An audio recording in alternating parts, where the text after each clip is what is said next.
by Design, and I'm glad you could join me today. I haven't done a card tutorial with you guys in ages, so I thought today I'd share a little how-to on making this beautiful Shabby Chic card folio. This is larger than what I normally do. This is 6 1/4 by 8. It's got a 1/4 inch spine, and I have used papers from Laserowe Love's Lavender Date, which is really gorgeous, shabby chic with these lavenders and sagey greens. And you can see I used quite a lot of it. And also this image from Gecko Gals. This was their free August challenge image. You can go to Gecko Gals, sign up for their newsletter, and they'll send this to you. So I printed the image out to about 3 by 5.5.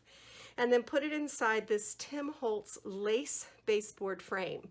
So that's the focal image. This butterfly I fussy cut from Ephemera Fun. That's one of the papers you can get from Gecko Gals, and just fussy cut this, hit it with the ink, covered it with my Art Institute Dries Clear adhesive, and then dunked it in Rajni Chalwa's crystal clear glitter, which you can get from Heartfelt Creations. This is a Tim Holtz vintage pin that I put in the center, filled this with I Cannot Tell a Lilac Prills. This is also another ephemera bit that I printed out. These beautiful pieces on the corners are also Laserowe Love chipboard. Little tag from the collection, little birdie flowers, and then lots of vintage buttons from my stash.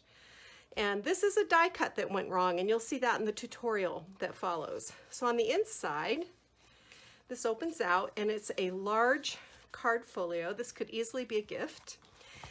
The top is a pocket that I made just by very simply cutting my paper 3 inches longer than the length of my page, and then you just fold it up, add little gussets on the side, and you've got a great pocket. So one of my beautiful little vintage demi-tasse spoons. This one, can you see the enameling on the handle? It actually looks like little lavender flowers. It's beautiful. So that's in this pocket. And then a honey stick that I decorated with ribbon and a tag. And then in here is a little purple tea bag. So a little themed set going on there. And then on the bottom, I thought it would be fun to add this little pocket. Now I show you how to do this in the tutorial, but just as a heads up, I wish I had put at least 1/8 of an inch score line in addition to the 1/4 inch that we scored here, because it would have just made it flap over more easily and stay in place. So what I did to fix that was I just added ribbon. A little image that I fussy cut and matted, and then this flips out, and here's a sweet little side pocket. You could tuck a gift card. It's a little hot for chocolate here in North Carolina. I'm afraid it would still melt in the mail. But then inside here, I just took another ephemera card and added these sweet little vintage buttons to it, and then that just lives in that pocket. And then the sentiment panel, let me move all this ribbon out of the way. I stamped this, and I've never thought of myself as much of a stamper, but I've been playing with it a little bit here and there and having some fun. I cut this 3 by 4 panel of white cardstock. First, I stamped it with Dusty Concord ink, and this is a Blue Fern Studio stamp that I got from, where did I get this? Blue Moon Scrapping. And it was a little dark, so I did something I've never done before because I was using my Tim Holtz platform. I came back with Picket Fence ink and re-stamped it a couple of times, and it just faded this out so pretty. Then I went over it with my embossing buddy just to kind of seal it, stamped another time with a sentiment stamp. It says, "Life's truest happiness is found in the friendships we make along the way." And then heat embossed this with clear embossing powder, and it made it pop up, so it actually really works. And then I just did a little distress inking, just where you smoosh the pad, spritz it with water, and dip in to get this pretty watercolor background. So easy to make, lots of details, beautiful gift. coming up, short tutorial showing you how to build the base with 8.5 by 11 cardstock and just the basics. And you're always asking me for embellishment tutorials, so you actually get to work with me as I build this beautiful little birdie flower cascade over on the side. So hang around, the tutorial's coming, and I'll see you in a moment. All right, so it's been a while since we made a card together. I thought that would be kind of fun. And end of summer, my lavender, I just cut my lavender, so I thought we'd make this really beautiful card. This is a little bit bigger than normal. I have cut 2 panels of this kind of soft sagey green cardstock to 6 1/4 by 8.5, and then scored 3/8 of an inch along the top edge of both pieces. Then what I'm going to do is just run a little bead of my adhesive, and I'm going to hinge these 2 pieces together. I'm going to use the score line as a guide to keep everything straight, and then just burnish that down. And now we have this card with a spine on the top. And I always have to check these. Sometimes they are a little bit longer, but this one turned out just perfect. So this is our card base. We're also going to have on the inside edge of this, I cut a second piece of this sage from what was left over. This is 4 3/4 by 7.5. And then you're going to score this at 1/4 inch, and you're going to score it at 3 1/4 inches. This part's going to fold. This is going to be a pocket. And I've got these little scraps. I like to put these in. I call them gussets. There's my glue. So these are 1 inch pieces by I think about 1 3/8. And I'm just gluing these in here, see, to make like a little gusset. I don't know what else you would call it, but it just makes it so the pocket will hold more. And you want to make sure that you put these in with the folded edge to the outside. And then just place your adhesive here and here and fold, and there you have a pocket. So what I want is for this to be a little flip page on the inside of the card.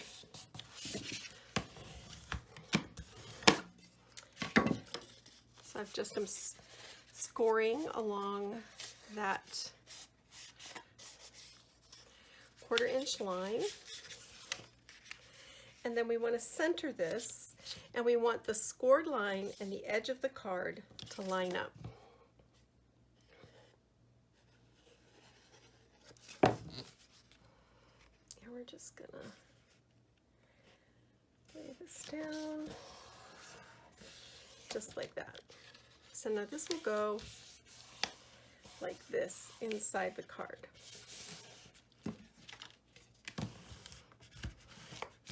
Just like that. And then you're just going to cover the inside of your card with whatever papers you like. We don't need to do that. You know how to line the inside of a card.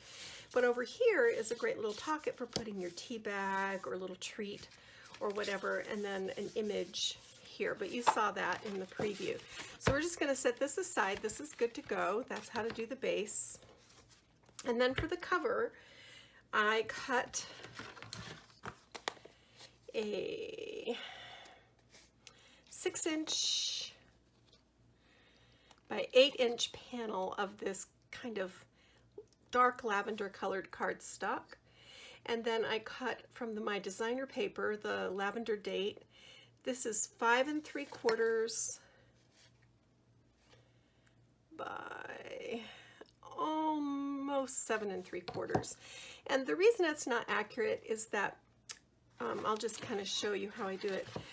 I lay it out and I go, how much do I want this to be? Like this, and I go, I like it thinner than that, I want it more than that. And then I just make little pencil marks to cut it.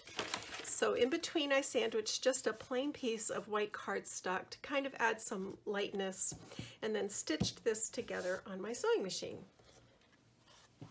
So here's my Gecko Gals image, and I've put this in a Tim Holtz lace frame, and here's how I created this shabby chic finish on the frame. I took shaded lilac distress ink, rubbed it directly onto the surface of the frame, spritzed it with water, heat dried it. Then I came back and wiped away what I could wipe away. I came back a second time with Dusty Concord and did the same thing. Direct applied it, sprayed, and then I picked up with a paper towel, just kind of, look, see, there's the mess, just kind of dabbing as I was heating it. And when I got the shade that I liked, I came back in with a gray chalk paint and just spattered it with paint spatters and painted a gray edge inside and out. And then I just put my printed image from Gecko Gals here. And the image is printed out to 3.5 by 5. So this is going to go down. Let me see. Oops, I've got this upside down. That's why I was going, wait, this doesn't seem right. I wanted all these pretty vines and flourishes at the top. I want these beautiful pink flowers and lavender to show over on the side. So we're just going to glue this down. And I'm not adding any chipboard or dimensionals on the back because the frame itself is a dimensional. But I am just putting the bead, and you can see I did it kind of close to the inside. That's because I might want to tuck some elements in there as we go along. So I really like the way that looks. And then I have, this is a Cherry Lynn doily, and it didn't die cut properly. The outside edge got kind of chewed up, but I liked this little scallop around the outside, so I saved it. And then this is an ephemera bit that I printed out from Gecko Gals, and I'm going to put this ephemera with that little bit of scallop around the corner, and I want this tucked in just about like this. So I just tucked that back in behind the frame. Then the next thing, these butterflies are also an ephemera piece, and I just printed 2, inked them with a little bit of my purple ink, layered them up and shaped the wings just with my fingers, just simply shaping, and then I put them in Rajni Shalwa's crystal glitter, and you can get that at Heartfelt Creations. You might be able to find it other places too, but I know you can get it at Heartfelt. So I'm just pressing that down like that. And then I went through my scraps the other day, and I just die cut a bunch of scraps using, this is the Tim Holtz skeleton leaf die, and I'm just going to glue just the stem right here. And then the other stem going the other direction, like that. And I just like the way the white kind of lightens this whole thing up. And then these are Laserowe Love chipboards, and I'm not going to paint these or anything. They're pre-primed. I'm just going to add a little bit of adhesive. I thought about glittering them, but I really like them exactly the way they are, so I'm not doing a thing. I'm just going to put these in the corner over here.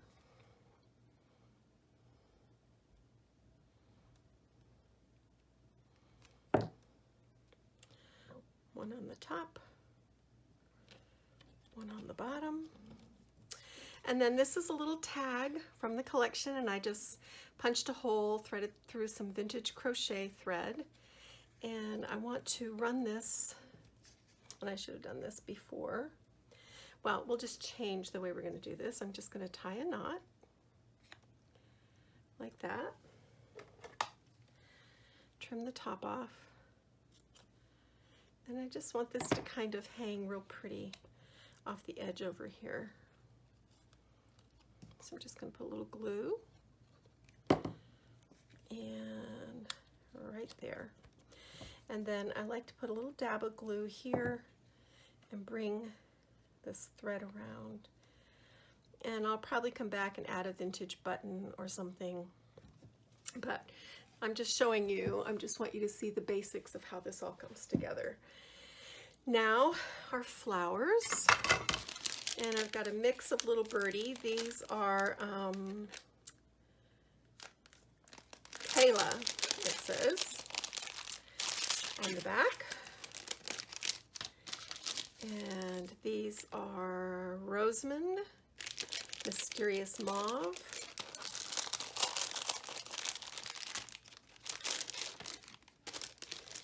And these are Paulina, Mulberry.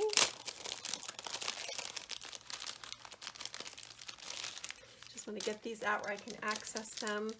And then these are Adelina Mulberry. So purple and white, kind of keeping with our theme. And of course the green comes in with the leaves. So when you're arranging flowers, I usually start by putting down my foliage. And even though we've got the white leaves there, I want some of this green in there as well. This is really beautiful. So I'm going to snip this. And honestly, you already know what I did. I have no idea what I'm doing. So you already seen the finished project. I have not. So you're ahead of me. Just lay this down kind of like this. And then take another wee piece and have it going the other way. And of course, when we put our larger flowers down, it will also help secure this a great deal. So I like the way that looks. And then I'm going to take a couple of these seed pods that come with the floral package. And I'm just going to twist the wires together. And we've got some pieces popping off, but I'm not worried about that. Cut these. And I want these to be right up here, so I'm going to put my hot glue right in there and then lay these down and press them into the hot glue. And you can always come back with your dries clear and pick up the pieces that popped off and stick them back on. I mean, these travel all the way from India, so it's not unforgivable that a piece or two comes loose once it gets here. I'm just going to pop that one down in there. So say we're just building lots of texture, lots of dimension, and we're trying to create a really natural looking floral cascade. And this thing wants to stick to my finger. There we go. All right. So then the next thing I like to do is I usually take a little cluster. I like to get some little rosebuds up near the top, and you can bend these around the way you like them to be, but they look pretty good fit right in like that.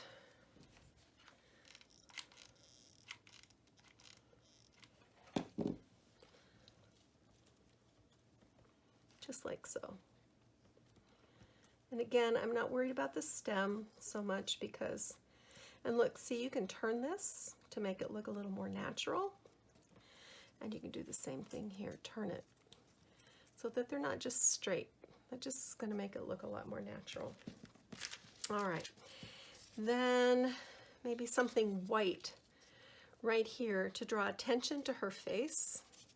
And this is what I do sometimes. If it's too big, if it's bigger than what I want it to be, I just kind of squish it up with my hands and then fit it in there. Just like that. And maybe just a little more because I don't want it to cover her face. But this is mulberry paper, so it's very receptive to being shaped. And then I'm going to take one of these lighter purple guys and stick him down in there. Just like that.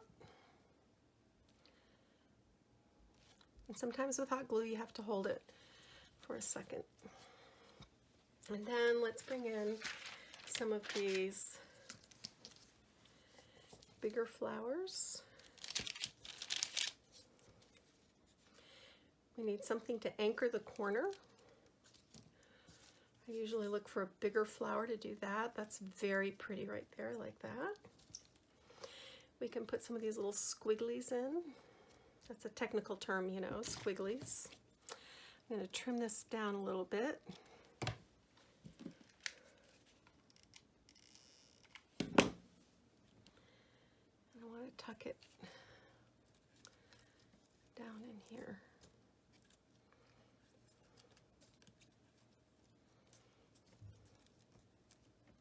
There we go. And then take one of these guys and do the same thing. See, I'm just squishing them to make it look like a bud instead of a full bloom flower. Then my hot glue, and I want him to go right here. There. Just to fill in that little gap. And this guy fell off again. I'm not going to worry about him. Game over.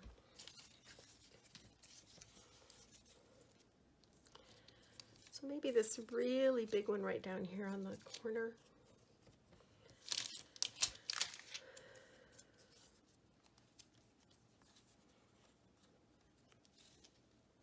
Yeah. So put my leaves down. Put my flower down. And then one of these guys like this. And again, I'm just kind of squishing them. Just like that. And then one of these lighter ones.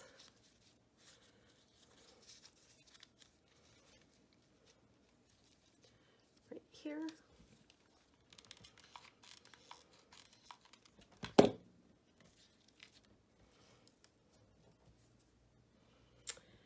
And then let's see. I'm going to stick this little ephemera bit in there. That's a very cute thing to do. Just like that. And I think that's good. I don't think I need to do anything else. I'll come up with a ribbon because, you know, I have to have ribbon, and I'll probably add some little buttons. But basically, that's how you put the card front together. I know you're always asking me to show you how to embellish, so there you go. That's kind of how I do it. And I may add a few more little bits and pieces in here as sometimes I walk away and come back and look at it and go, it needs this here or it needs that there. But you can always use the points of your scissors to tuck little sprigs and things into place. It's hot glue after all, so you do have to be mindful of that. And then cut this little spring right about here.